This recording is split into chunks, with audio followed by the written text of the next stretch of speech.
ఎలాంటి క్వారీలు ఆంక్షలు లేకుండా రైతులందరికీ రుణమాఫీ చేయాలి అని బారాసా కార్యనిర్వాహక అధ్యక్షుడు కేటీఆర్ డిమాండ్ చేశారు.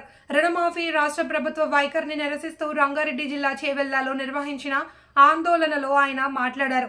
100% రైతుల రుణమాఫీలు చేసినట్లు సీఎం చెబుతున్నారని, ఆయన సొంతూరు కొండారెడ్డిపల్లిలో 100% జరిగినట్లు నిరూపించాలి అని సవాల్ విసిరితే సమాధానం లేదు.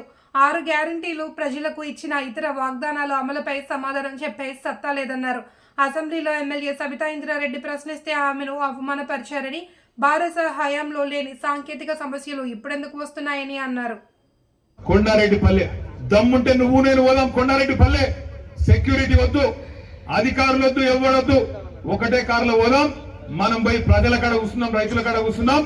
నీ ఊళ్ళే, నీవు సొంత ఊళ్ళే రైతుల కింద 100% రుణమాఫీ అయిందని చెప్తే నా రాజీనామా అక్కడనే వాడేసి అక్కడికి రాదు. నేను ఇంకొక మాట కూడా అన్నా, సరే కొండారెడ్డిపల్లె పోయేందుకు నీకు ముఖం లేకపోతే కొడంగల్ పోదాంపా, కొడంగల్ పోదాం, కోసికి పోదామా, దౌలతాబాద్ పోదామా, బొమ్మరాజ్పేట పోదామా, ఇంకేడికి పోదామా చెప్పు, గుండమల్ పోదామా, యాడికి పోదామా చెప్పు. ఆ మండలం పోయి కూర్చుందాం. ఎంత అయింది రుణమాఫీ? ఎక్కడన్నా ఒక్క ఊళ్ళో ఒక్క మండలంలో 100% అయిందని నువ్వు చెప్తున్న మాట నిజమైతే నేను రాజకీయ సన్యాసం తీసుకుంటా అని చెప్పి కూడా రేవంత్